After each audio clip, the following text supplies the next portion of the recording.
प्यारे बच्चों नमस्कार, मैं संजू सांगवान आप सभी का हिंदी शिक्षा जगत यूट्यूब चैनल पर स्वागत करती हूँ। तो बच्चे आज हम करने वाले हैं समास के आगे के जो प्रकार हमारे रहते हैं उनमें से पहला जो प्रकार है वो है हमारा कर्मधारय समास।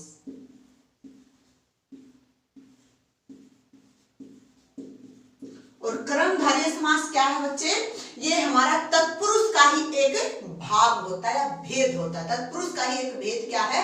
कर्मधारय समास है। अब इसमें आपको दो चीजों को ध्यान में रखना। सबसे पहले तो होता है विशेषण विशेष्य।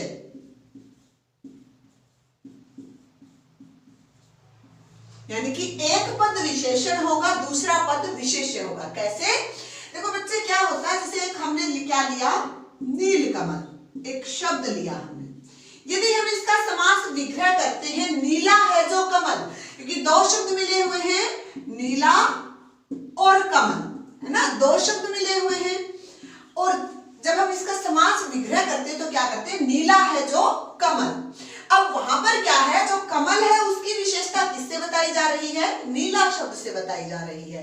कमल क्या हुआ हमारा? विशेष्य हुआ। नीला क्या हुआ? विशेषण हुआ। इसी प्रकार के हमारे जो शब्द आते हैं, जैसे एक शब्द आया वीरबाला। अब क्या है, वीर और बाला दो शब्द मिले हुए हैं। वीर है जो बाला। अब बाला लड़की के बारे में बताया जा रहा है। लड़की की विशेषता कौन बता रहा है? वीर शब्द बता रहा है। और लड़की क्या हुआ? बाला क्या हुआ? विशेष्य है। वीर क्या हुआ? विशेषण है। इस प्रकार का कि जो पहला पॉइंट है हमारा, विशेषण और विशेष्य, इसमें मिलता है। जो कर्मधारय समास में है, एक पद विशेषण और दूसरा पद विशेष्य होता है। ठीक है, देखो बच्चे ध्यान दोगे, एग्जाम्पल चाहे कितने भी हो, बस आपको समझ में आना चाहिए कि इसमें कैसे आपका पहला पद विशेषण और दूसरा पद विशेष्य होता है। विशेषण विशेषता बताता है, विशेष्य जिसकी विशेषता बताई जाती है। जैसे मैंने कहा महोत्सव, महात्मा। अब क्या है, महोत्सव में क्या है? महोत्सव, महा है जो उत्सव, महा है जो उत्सव, यानी कि बड़ा है जो उत्सव। उत्सव की विशेषता महा शब्द से बताई जा रही है। उत्सव क्या हो जाएगा? विशेष्य हो जाएगा। और महा क्या हो जाएगा? विशेषण हो जाएगा। उसी प्रकार महान है जो आत्मा, महान क्या है? विशेषण है। और विशेषता किसकी बताई जा रही है? आत्मा की बताई जा रही है।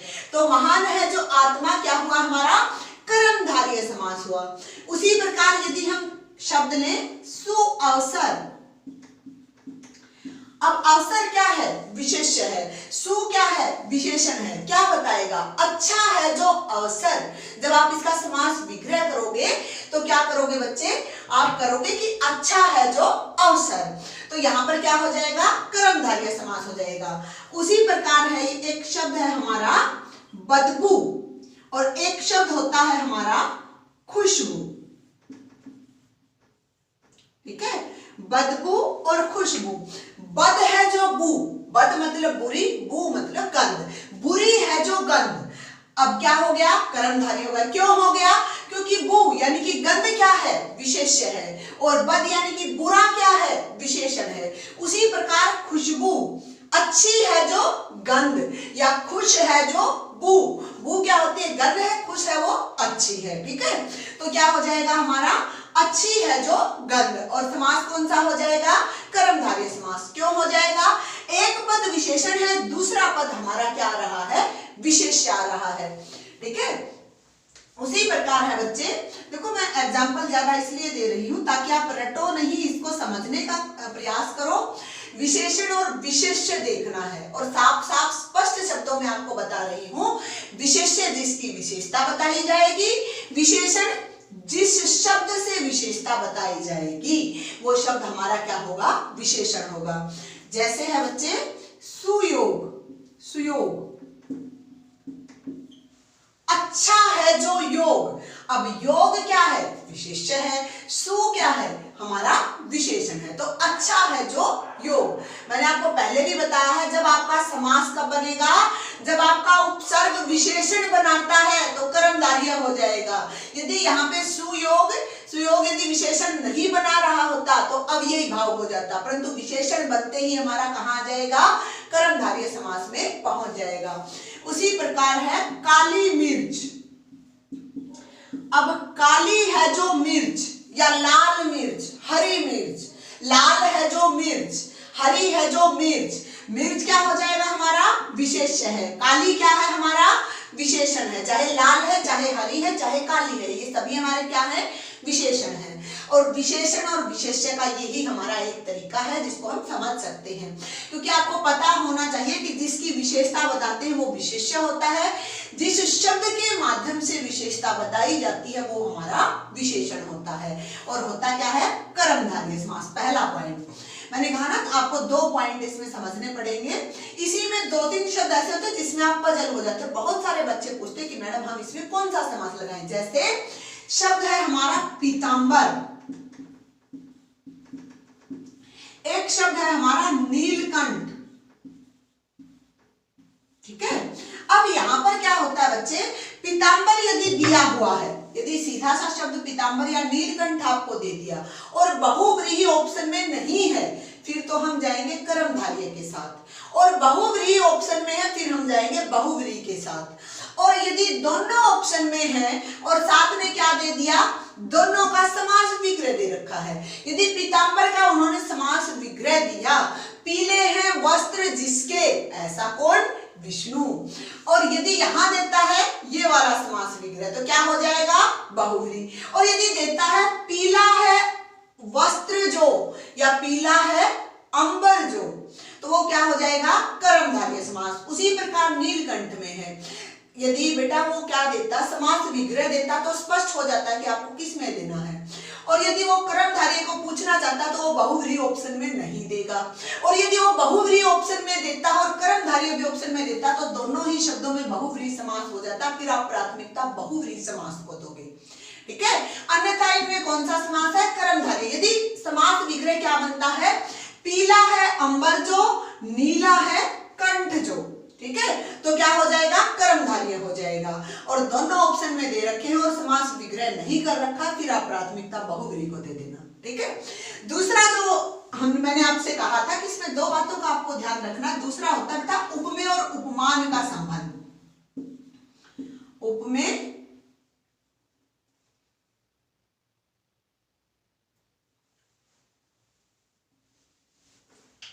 और उपमान।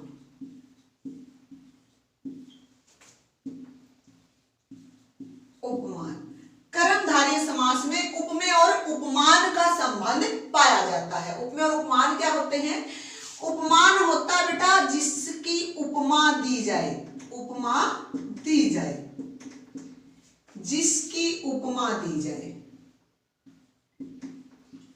और उपमान क्या होता है, जिससे उपमा दी जाए। उपमेय होता है जिसकी उपमा दी जाए, उपमान होता है जिससे उपमा दी जाए, अर्थात यहां पर तुलना की जाती है, ठीक है। जैसे यहां पर कहा चंद्रमुख, चंद्रमुख, अब किसकी उपमा दी जा रही है, किसकी उपमा दी जा रही है, तुलना किसकी की जा रही है, तुलना की जा रही है मुख की, किसके साथ की जा रही है, चंद्रमा के साथ की जा रही है।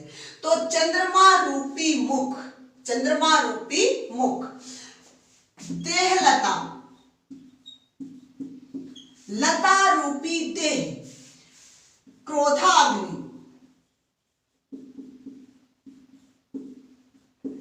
अग्नि रूपी क्रोध, अग्नि रूपी क्रोध।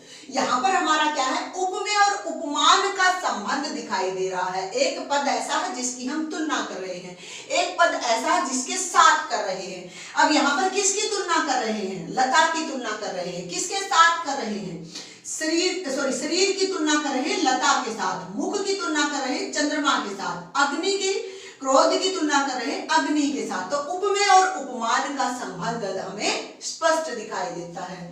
नेक्स्ट जो इसी में आता है बेटा वो होता विद्याधन।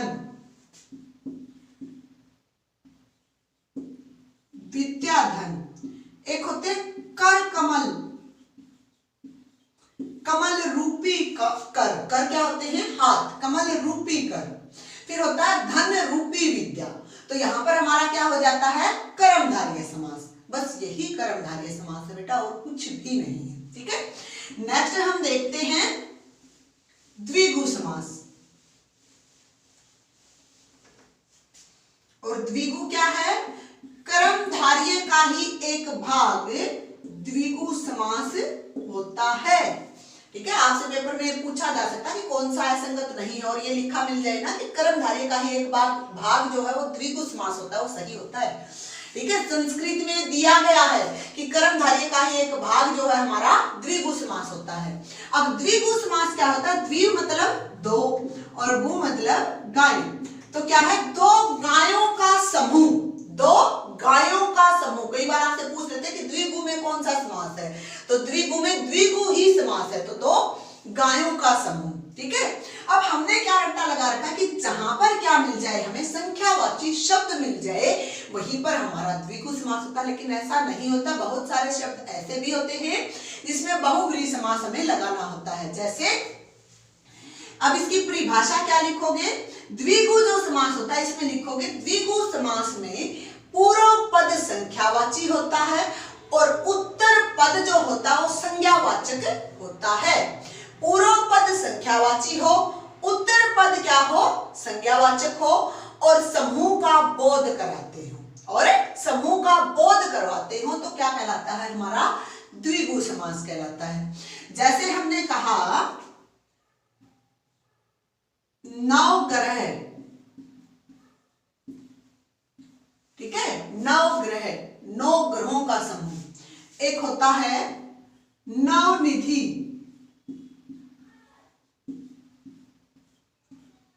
नौ निधियों का समूह। एक होता है चौराहा, चार राहों का समूह। एक होता है सतनजा, यदि नाम सुना हो, सतनजा। सात नाज जिसमें आप रखते हो, तो सात नाज का समूह, सात नाज का समाहार।